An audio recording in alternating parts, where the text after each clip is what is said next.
I'm taping now because I think you're so sexy down there in that blue car.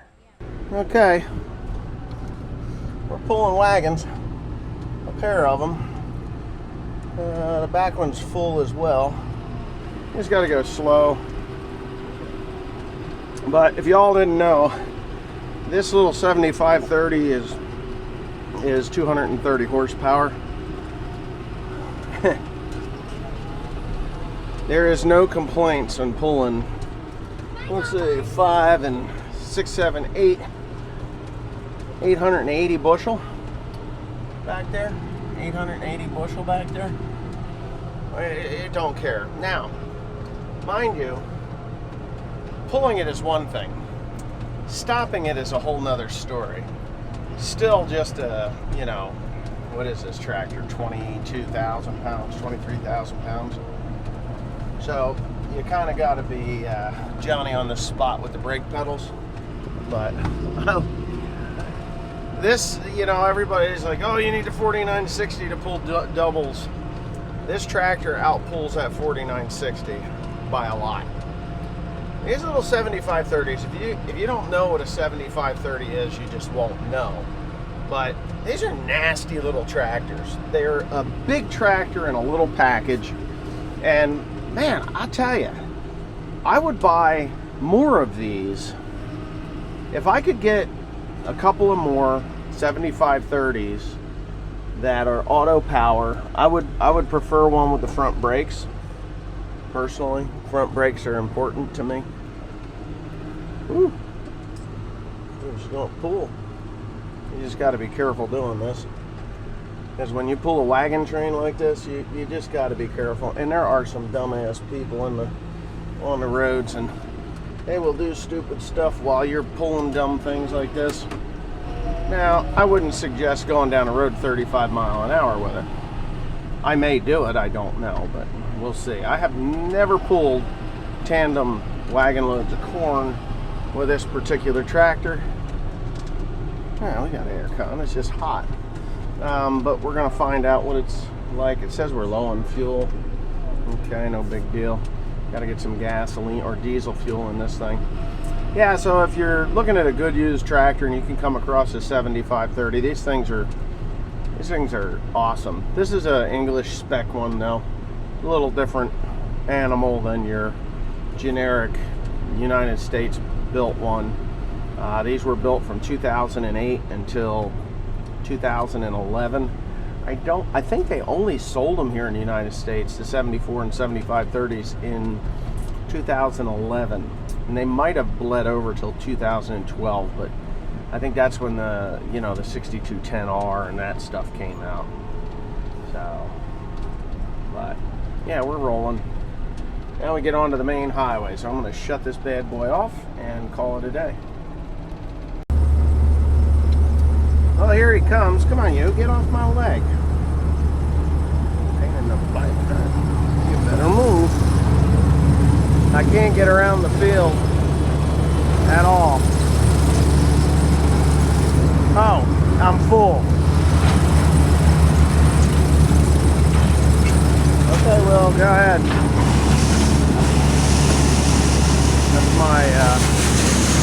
That's my operator right there. Good job.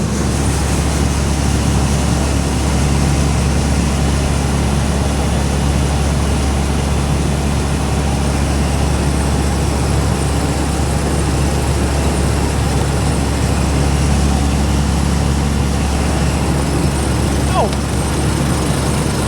Now what are you gonna do? That's full. This is full. How's it going in the dryer? I don't think it's any wetter than it was. Outside rounds are always pretty wet. Look at the size of those kernels. See the size of these kernels? No, it's like 22. That's it. I'd like it to be 18. Go ahead, speed it up, kid.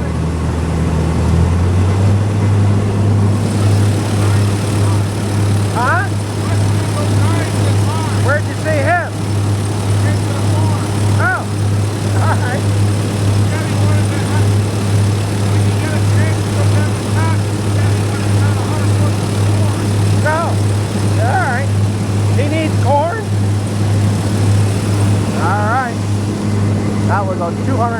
bushel going into that thing. I'll go up this side here, you turn it around and put it up to the other end. Alright. What are you doing, kid? You're a mess maker. Yeah, we got it. Gonna check on it? You'll be a big farmer, right? Look at this kid. Alright. There it goes. It's going in. There it goes.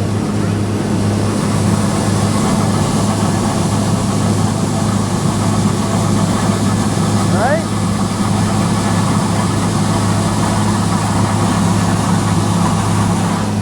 Full bin in there.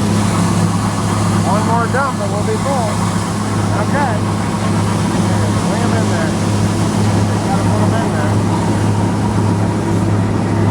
William's my right-hand man. Right? You my farm boy? Yeah. Oh. What's that look like?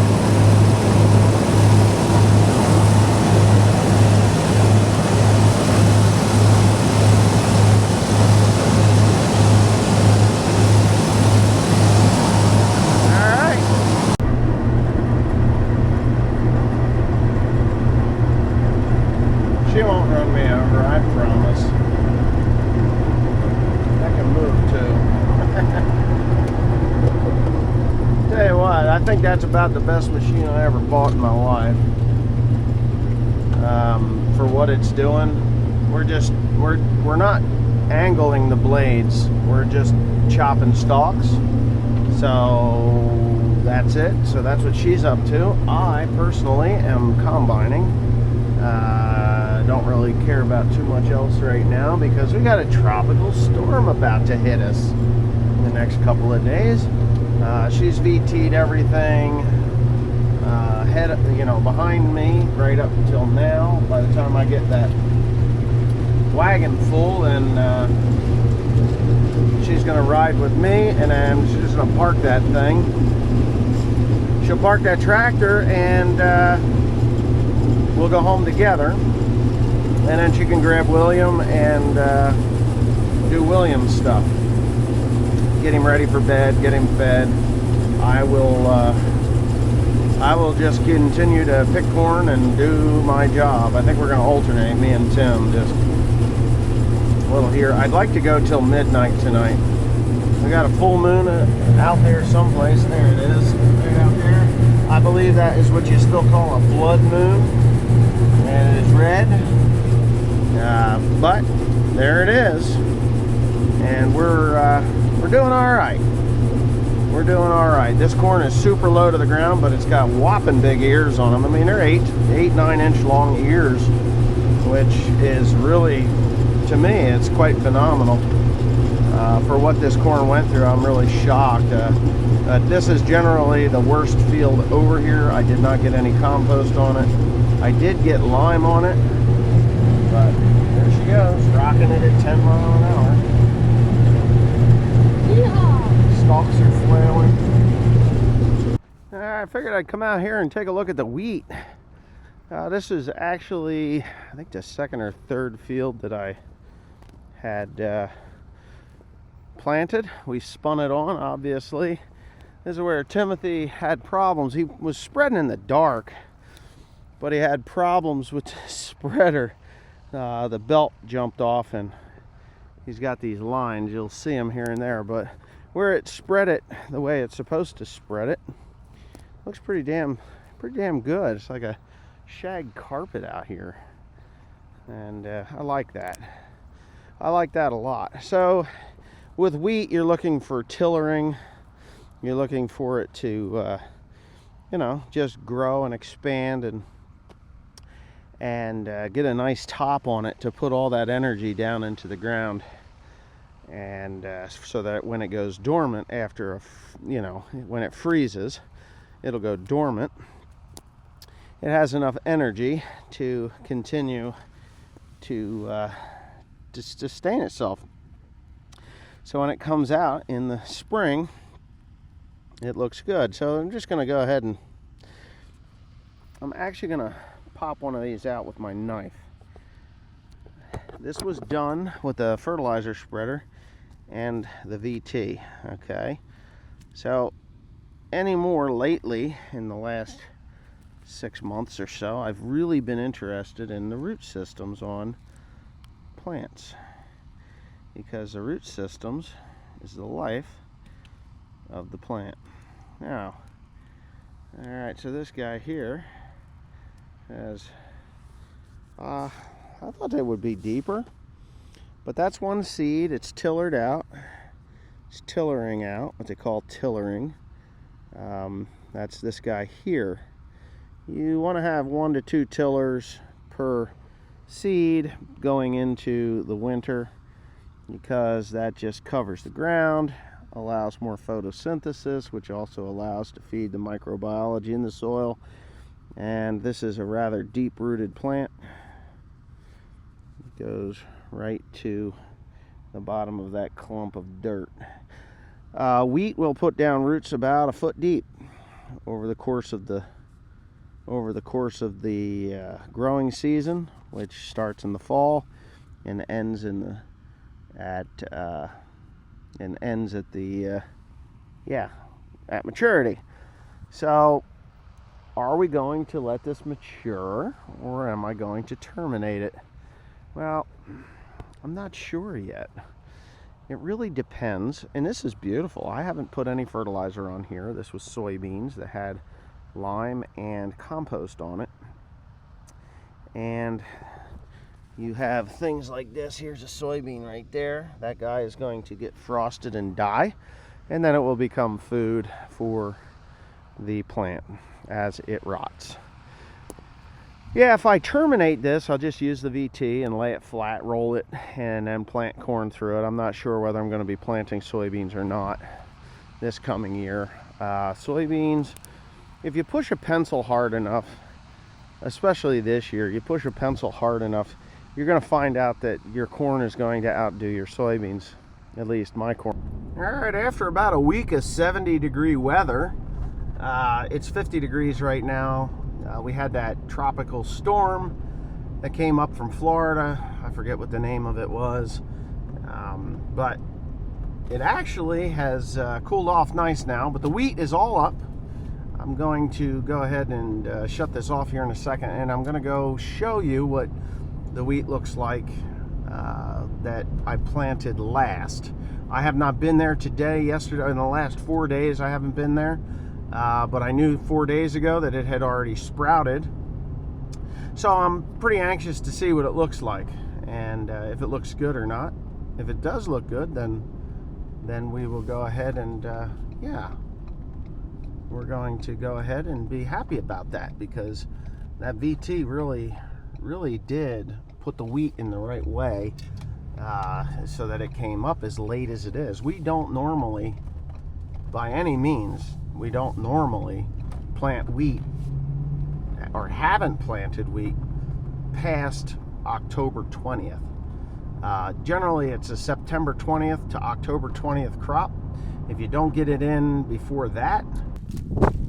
All right, so I'm recording. Let's see what we got. It's a little bit wet out here. I love the ground cover.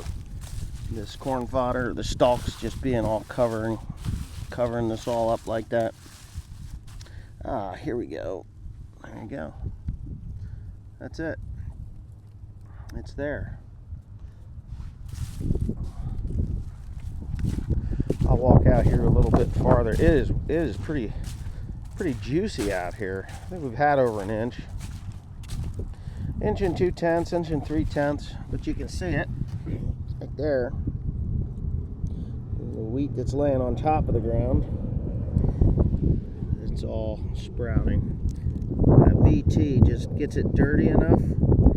Dirties her up just enough to get her to puff up and grow, which to me is all that matters.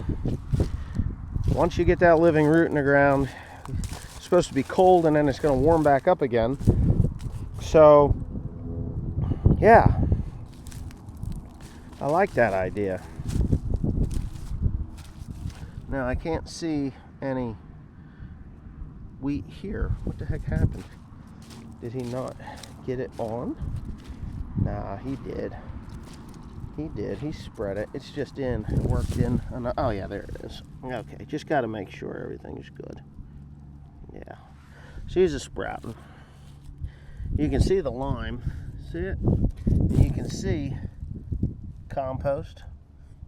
It's all there. That's compost. It never broke down. We just didn't have the weather for it at all. We just didn't have the weather for compost to break down and dissipate. So, but whatever. We do have the weather now to, you can see as these things get that darkened color, that's the microbes. I guarantee if I was to put the juice from underneath this in a microscope, because it's full of sugar, that the microbes are just going to town in there, which is good. That'll break that down, release the nutrients into the soil, regenerate them for next year's cash crop, which would be wheat. And then from the wheat, it will be,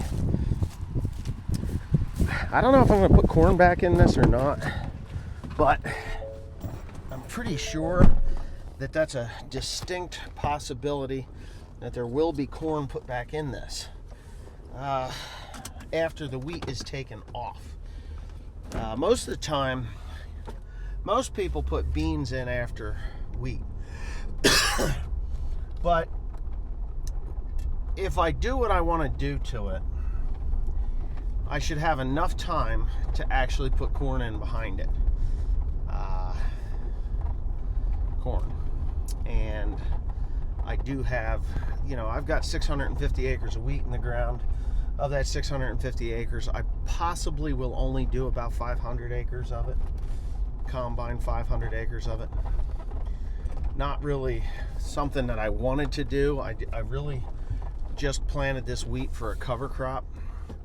But the cover crop part of it, I gotta be careful because I have no decent tires on this truck. The cover crop part of it is perfect. I'm gonna pan my camera around and possibly zoom in. If you look over there, let me get this thing. Oh my God, can you please? There it is.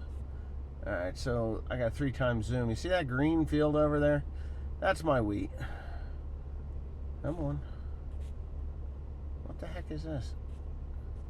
That's my wheat. So that wheat over there is beautiful. Beautiful, just flat out beautiful. Everything here that is sprouted and growing is beautiful. Could use another couple of days of 70-degree weather, but it doesn't look like we're going to get that. Looks like a cold front has moved in because it's actually gotten colder than it was this morning. So yeah, 49 degrees. It's cold. Birds are out flying around, probably picking my wheat up off the ground because them little bastards will do that. No, they just love to eat. Oh my God, I thought I took the 4-wheel drive off, but I did not. Anyway, that's one of those things that you just deal with. And I just dealt with it, so life is good. But anyway, yeah, things are going along pretty good. Me and my wife have discussed what we're going to do as far as the combining 500 acres of wheat and putting in corn and beans behind it. My whole thought process is, it's pretty simple. Get it off and get it in. But how do you get it off fast enough to actually get that corn and wheat or corn and beans in? And that means you got to have another combine. And we've talked about this for a while. What combine would we buy? Should we buy a 20-year-old combine? Should we buy a 10-year-old combine? What should we do? So I told her, I said, if all this wheat comes up and does what it looks like it's going to do, like it should do. We're gonna have 5,000, or we're gonna have 30,000 bushels of wheat to deal with, which 30,000 bushels of wheat, today's price, I think it's about $10.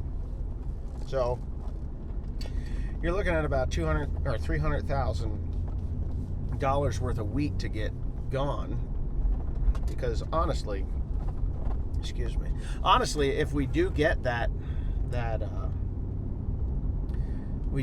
kind of a yield, that's 60 bushel yield, which is not unheard of. I've done over 100 bushels here, and honestly, I would feed the wheat about 40 units of nitrogen, nothing more than that, if I don't get compost on.